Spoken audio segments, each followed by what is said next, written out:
Hi guys, so today we're making a chocolate cream cake. So I'm going to line my 6-inch tin. I've got some greaseproof paper. I've just wrapped it around to get a rough idea of how much I need. And then I've just cut the bottom like this into little pleats.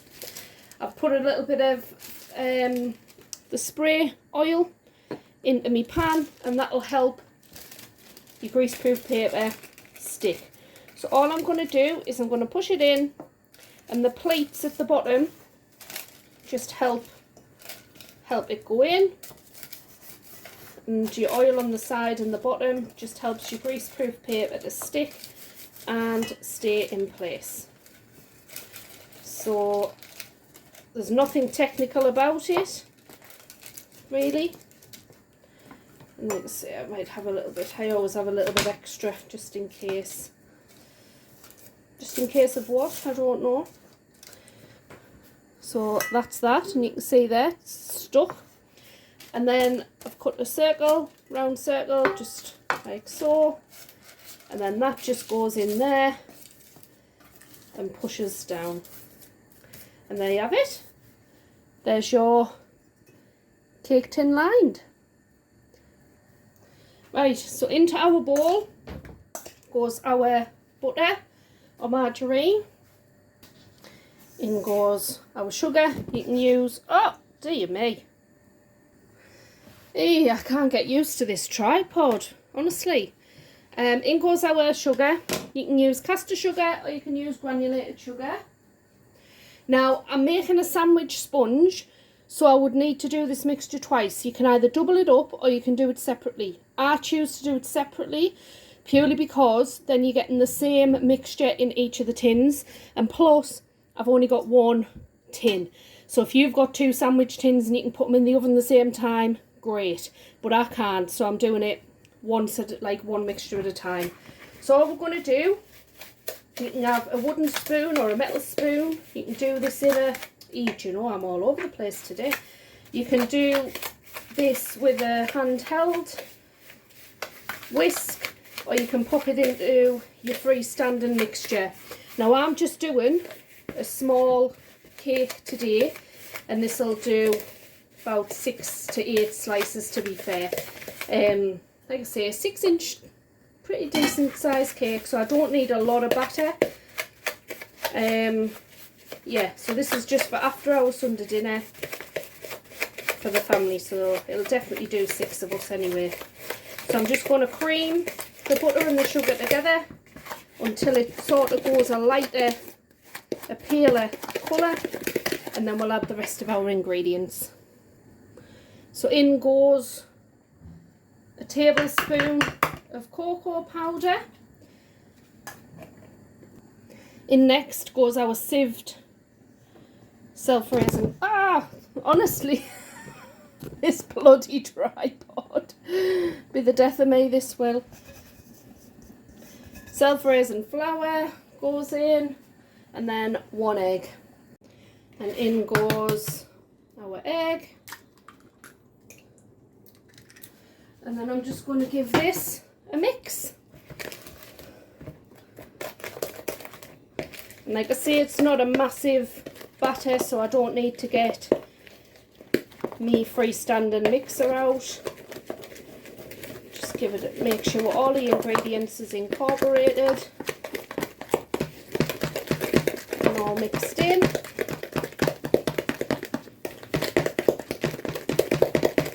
And this is a chocolate mix, so make sure that there's no sort of vanilla. The white is all mixed in, which it is, and there's one last ingredient.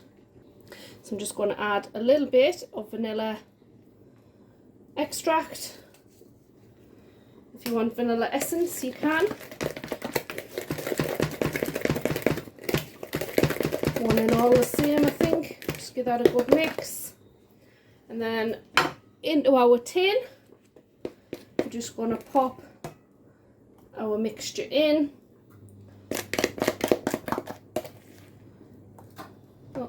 Try not to get it on the sides of the pan. that off before it goes in because it'll only burn.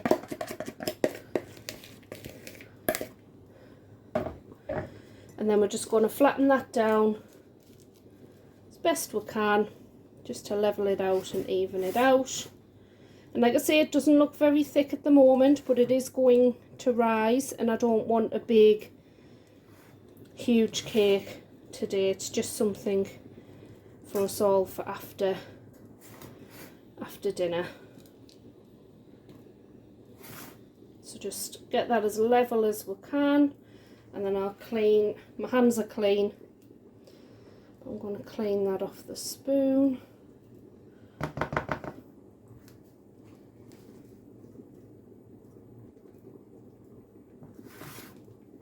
Yeah, that'll do. So this is going into the oven on gas mark 5 for about 15 to 20 minutes until it is baked, and when you pop a skewer in, comes out clean. So we'll do that, and I'm going to repeat the process and make a second batter ready for when this comes out of the oven. So that's our cake out of the oven. So I'm just going to do the skewer test, and it's come out nice and clean. So that's that one done. So I'm going to take our cake out of this pan. Now it is really, really hot, so you've got to be careful. And I'm going to take it out, line it again, and put the second one in the oven.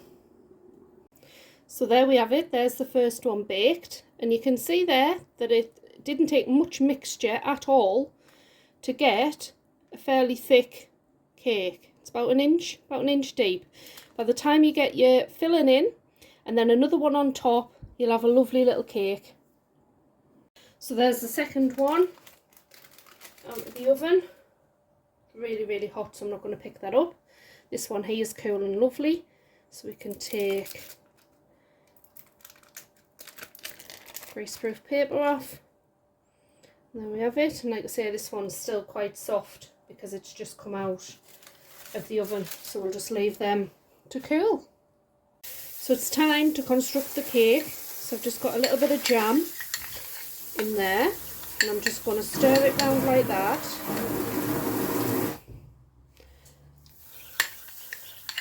You have to excuse the background noise, Cal's out with a hose. And it just sort of loosens and makes it a little bit more runny, if you like, for your jam. So this is our cake. So I'm going to turn this one over. So we've got the flat side. And we'll do this one first. So it's up to you if you have your jam on the top or on the bottom. So we'll have a couple of tablespoons of the jam there, and just ease it out gently with the back of your spoon, just so it's all evenly distributed there. You can have as much or as little jam as you want in here, just personal preference. Right, that'll do for now. So the next thing I want to do is pop that to one side. And this is our cream that we whisked earlier. And this is half a pot, and to be honest, there might even be too much for the half a pot. Might have some left to have on the side or something. Or I might just put it all in. I think we'll just stick it in, eh? Just keep. Oh, it's going to be a right bruiser of a cake. All the cream in it. So just add as much or as little cream and jam as you like. And look, I've still got all of this in there. I don't think I'm going to put all of that in, but you can have some on the side. So just doesn't have to be perfect. You can pipe that in as well if you want to, but doesn't have to be perfect, does it? Do you know what? I'm just going to whack it in. Right, we'll put it in. Like I say, it'll be a bruiser of a cake, I think. Lots of cream in. So if you don't want as much cream, you could even use less. You could just use a quarter of the tub. Let's have a look. I'll show you. So that's quite a good thick layer, isn't it, of the cream. And then I'm just going to pop that on top like that and squish it down a little bit. And I'll pick it up, and there you have it. It's not finished yet though. We're going to add some melted chocolate onto the top. So I'm just going to melt the chocolate and get it done. So I've got some melted chocolate here, and you can melt yours in the microwave, on the hob, over some simmering water, which is how I've done mine. I did have a microwave. It broke. I never used it, to be honest, and it broke, and I never replaced it. And I never missed it either. So I'm just going to spread the chocolate onto the top of the cake, just using a swirling kind of motion. And that's just half a bar of chocolate, which I think's enough. Get what I can out of the thing. My hands are clean. I always wash my hands. I just don't put it on camera. Don't think you want to see me washing my hands. Right, so there you go. One chocolate cake.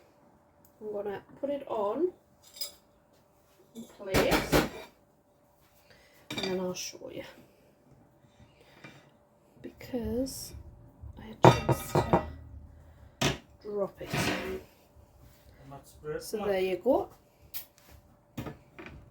Sorry about that, guys. It's just Carl again in the background.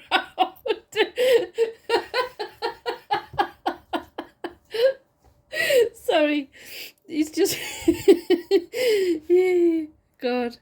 Anyway, there we have it. Honestly, he talks to us all the time when I'm cooking, and he wonders, I normally do voiceovers, and that's why.